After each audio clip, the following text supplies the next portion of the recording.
அங்கே நம்மை மீறி இந்த தேர்தலில் களத்தில் யாரும் நிற்க போவதில்லை என்று எனக்கு நிச்சயமாக நம்பிக்கை இருக்கிறது. எனவே அந்த அளவுக்கு ஒரு வல்லமை வாய்ந்தவர்களாக நாம் இருக்க போவதில்லை. எந்த அளவு என்னளவு கருத்து இருப்பதற்கு வாய்ப்பில்லை. ஒன்றிய அரசு நிதி வழங்குவதில் எவ்வளவு மாற்றாந்தாய் மனப்பான்மையோடு அந்த அரசு செயல்பட்டுக் கொண்டிருப்பதை நீங்கள் அறிவீர்கள். அந்த வகையில் இன்றைக்கு கல்விக்கு வழங்க வேண்டிய நிதி வழங்கப்படவில்லை.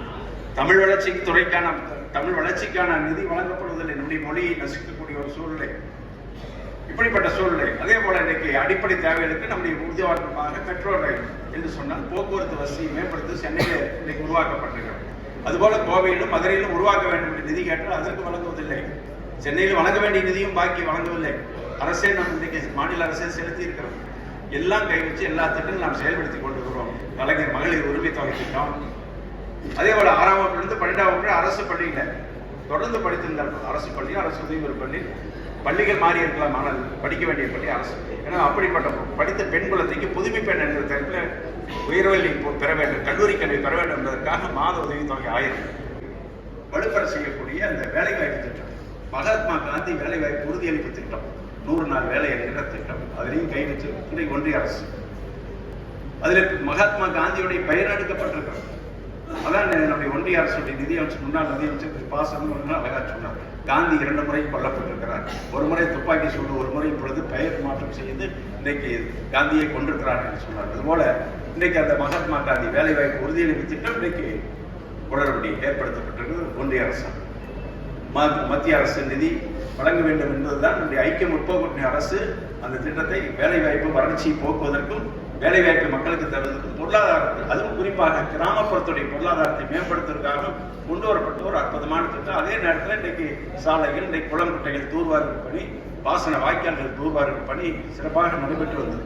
அதுக்கு மெல்ல சம்பளம் வழங்குவதை நிறுத்தி திமுக அரசு கெட்ட பேர் வர வேண்டும் என்பதற்காக அதிலே குளறுபடி செய்தார்கள். இப்பொழுது பெயர் மாற்றம், அந்த திட்டங்களில் பல குளறுபடி, மாநில அரசும் பங்கு தொகை செலுத்த வேண்டும் என்று சொல்லி இன்றைக்கு வற்புறுத்துகிற ஒரு சூழ்நிலை ஏற்பட்டது என்று தெரியும். அதுக்காகத்தான் திராவிட முன்னேற்ற கழகத்தின் சார்பாக கூட்டணி கட்சிகள் கலந்து கொண்ட இந்த ஆர்ப்பாட்டம் ஒவ்வொரு ஊராட்சி ஒன்றியத்தில் நடைபெற்றது.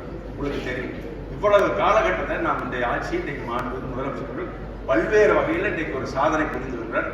பலர் வெளிநாடுகளுக்கு சென்று இன்றைக்கு வேலைவாய்ப்புகளை உருவாக்கக்கூடிய வகையில் இன்றைக்கு பல்வேறு இன்றைக்கு தொழிற்சாலை, நேற்றைக்கு கூட அமைச்சரவை கூட்டத்தில் அதான் தீர்மானம். இன்னைக்கு ஏறத்தாழ அதன் மூலமாக 56,000 பேருக்கு வேலை கிடைக்கக்கூடிய ஒரு சூழ்நிலை. அந்த வகையில் புதிதாக தொழிற்சாலைகளுக்கு இன்றைக்கு அனுமதி தரப்பட்டிருக்கிறது. வாக்குச்சாவடிக்கு வந்தால் நம்முடைய திராவிட முன்னேற்ற கழகத்தை சொந்தமான உதயசூரியனுக்கு நம்முடைய சொல்லுகிற கூட்டணி கட்சிக்கு தான் நிச்சயமாக வாக்களிக்கிறார். எந்த மாற்றம் இல்லை. எனவே எவ்வளவோ ஒன்றிய அரசு நம்ம மீது இன்றைக்கு காழ்ப்புணர்ச்சி காரணமாக நிதி ஒதுக்கமில்லை, மக்களிடத்தை அவப்பெயரை ஏற்படுத்த வேண்டும் என்று செய்தார்கள். அதெல்லாம் நிச்சயமாக படிக்காது. நிச்சயமாக நம்முடைய கூட்டணி சிறப்பாக நம்முடைய முதலமைச்சர் அவர்கள், கழக தலைவர்கள் அமைப்பார்கள். நிச்சயமாக திராவிட முன்னேற்ற ஆட்சி பொறுப்பதற்கு வாய்ப்புகள் மிக 100%, 200% இருக்கிறது என்பது மட்டும் எல்லளவும் கருத்து வேறுபாட்டில்லை, மாற்று கருத்தில்லை. எனவே நாம் பணியை செய்வோம். நிச்சயமாக வெற்றி நம்மை தேடி வரும் என்பதில் எந்த சந்தேகம் இல்லை என்பதை நேரத்தில் சொல்லி, மேலும் விடுபட்ட பணிகள் இருக்கலாம், செய்ய முடியாத சில காரியங்களும் இருக்கலாம், நிதி பற்றாக்குறை காரணமாக அதையெல்லாம் எதிர்காலத்தில் நிச்சயமாக நிறைவேற்றுவோம். இந்த திருப்பூர் மாவட்ட மக்களுக்கு நல்ல ஒரு வாழ்க்கை தரத்தை உருவாக்கி தருவோம் என்ற நம்பிக்கை இருக்கிறது.